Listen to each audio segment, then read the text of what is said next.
Today on the show, we're diving into the world of economic indicators.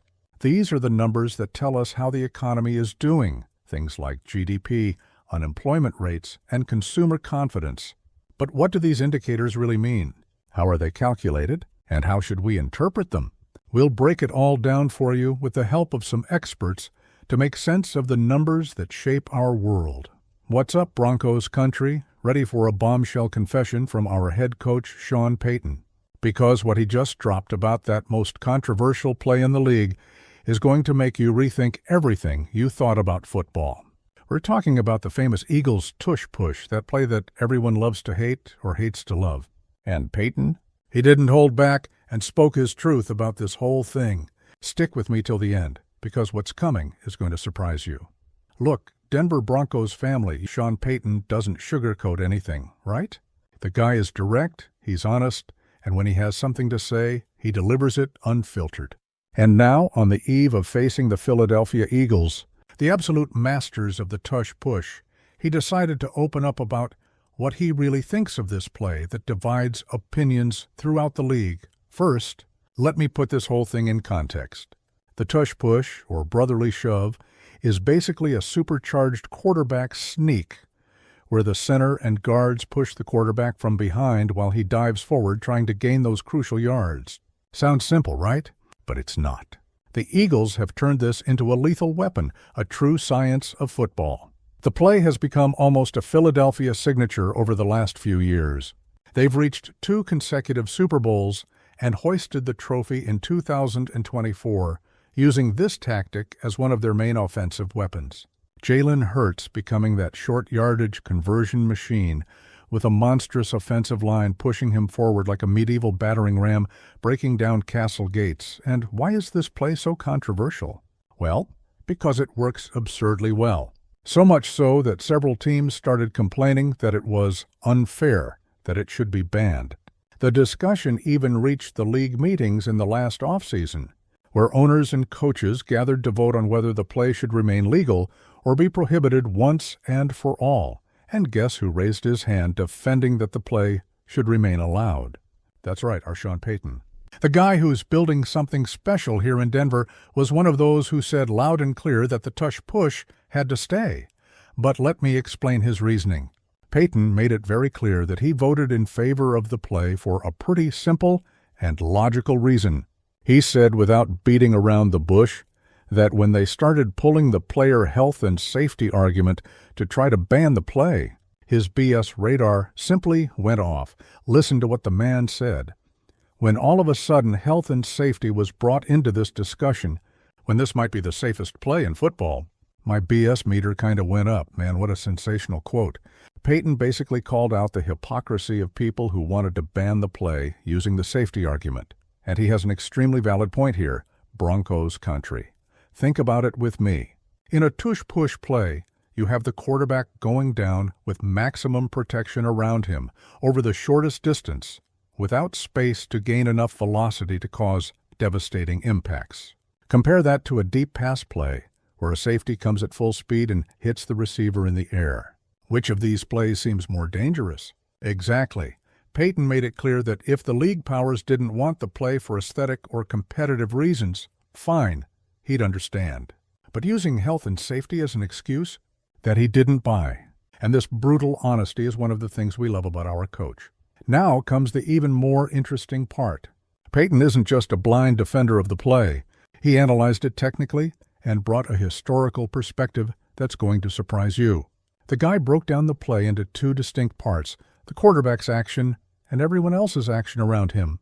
And he made a point of emphasizing that the secret isn't so much in the push from behind, but in the quarterback's own technique when executing the sneak.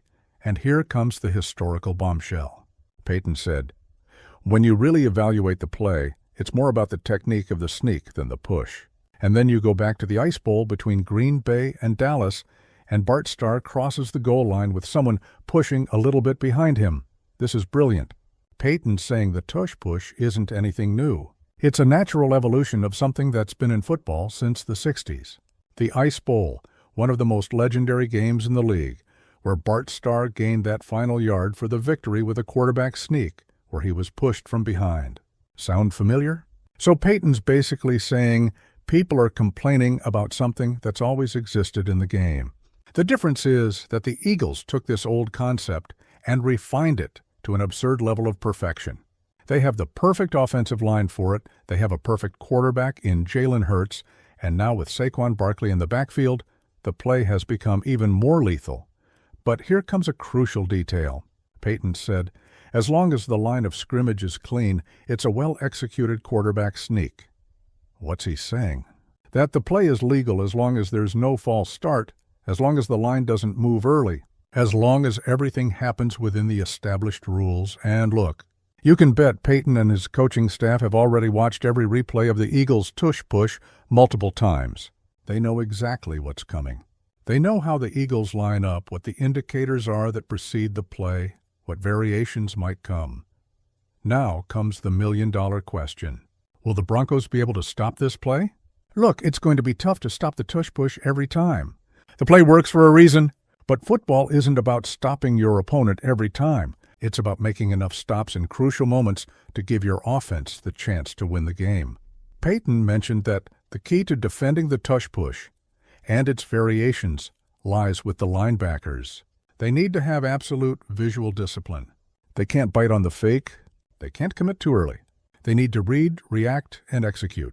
And with Saquon Barkley now in the mix, it gets even more complicated because now the Eagles can pivot to a sweep or another variation. Hey, you who are watching up to now, if you're true Broncos Country, subscribe to the channel so you don't miss any play. Turn on the bell because every day there's new content about the Denver Broncos family. Let's grow together, family.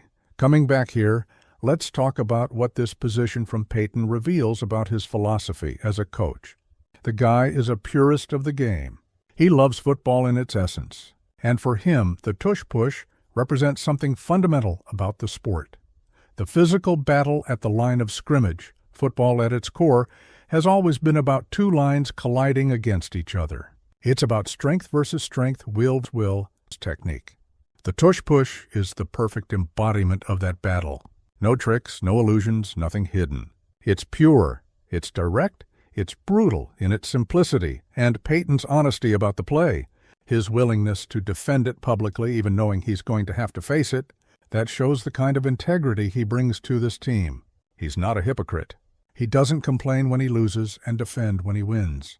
He has principles and stays true to them regardless of circumstances. This kind of leadership permeates through the entire team.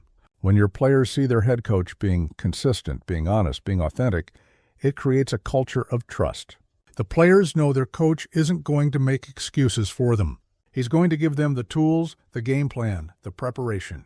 But on Sunday, between those lines, they're the ones who have to execute. Now, let's talk about the context of this matchup that's coming. The Broncos are going to face the Eagles, and not just any version of the Eagles. It's an even more dangerous version because now they have Saquon Barkley in the backfield. Saquon's presence makes the tush push even more deadly because it creates an extra dimension of threat. Imagine the scene. Third down with a yard to gain at Lincoln Financial Field. The entire stadium on its feet, screaming. The Eagles line up in that characteristic formation. Our defenders prepare, knowing what might come, but still having to execute perfectly. The tension is palpable. These are the moments that define games, and it's exactly this type of direct confrontation that makes football so exciting. It's not about who has the most complicated scheme. Sometimes it's simply about who wants it more, who executes better, who refuses to give up that yard. Our Broncos defense has shown resilience this year. They've made stops in crucial moments, but the Eagles represent a test of another level. There's Jalen Hurts, who can kill you with his arm or his legs. There's Saquon, who can explode through any hole. There's Devonta Smith and A.J. Brown on the outside. It's a complete multidimensional offense. But here's the point, Denver Broncos family. If you want to be an elite team, you can't be afraid of any challenge. And looking at our season so far, what have we seen? We've seen a young team that's not afraid of anyone. We've seen Bo Nix growing game after game. We've seen playmakers emerging. We've seen a team that believes in itself. So yes, the Eagles have the tush push. Yes, they have a powerful offense. So what? The Broncos weren't built to cower. They were built to face challenges head-on, and Payton's mentality is clear. He doesn't want cheap victories because an efficient play was banned. He wants to win because his team was better on Sunday. This mentality separates great coaches from mediocre ones. The mediocre ones look for excuses. The great ones accept reality and find ways to win anyway. Speak up, Broncos Country. What do you think of Payton's position? Do you agree that the tush push should remain legal? Or do you think the play gives an unfair advantage to the Eagles? Comment below because I want to know your opinion. One thing is certain. When the Broncos take the field against the Eagles, they're not going to be thinking it's an unfair play they can't stop. No. They're going to be thinking they've studied this play, they know what to do, and they're going to execute the game plan. That's a gigantic mental difference. And look, let's be realistic. It's going to be a tough game. But even if we don't get the victory, the simple fact of competing, of showing we're not afraid, of executing our plan with discipline, that would already be an important step in the development of this young team. Because this season isn't just about wins and losses. It's about building something sustainable. It's about Bo Nix gaining experience against elite defenses. It's about our young playmakers learning to compete at the highest level. It's about establishing a winning culture. And this position from Payton about the tush push is part of this cultural construction. He's showing the players that complaints aren't the way. Hard work, meticulous preparation, impeccable execution, these are the things that matter. You have to be better, period. Family football is a microcosm of real life. There will always be challenges. There will always be obstacles. The question is, how do you respond? Do you complain or do you work harder and find ways to win? Payton is clearly in the second camp, and he's teaching our entire team to think the same way. That's true leadership. It's not about protecting your players from challenges. It's about preparing them to face any challenge. It's about building resilience. It's about creating warriors who don't back down from anything. The game against the Eagles is another opportunity on this journey. It's another test. It's another chance to show what we're made of. And regardless of the result, Payton's approach, his honesty, his integrity, will resonate through the locker room. So, Denver Broncos family, what do you think? Will the Broncos be able to stop the Eagles' tush push? Will Bo Nix be able to lead our offense against that physical Philadelphia defense? Comment below, leave a like if you enjoyed the content. Share with that friend who's also Broncos Country. And remember, no matter what happens on Sunday, we're together. Victory or defeat, this family doesn't abandon the team. It's Broncos Country till the end. See you in the next video with more analysis, more news, more everything about our Denver Broncos. Thanks, family.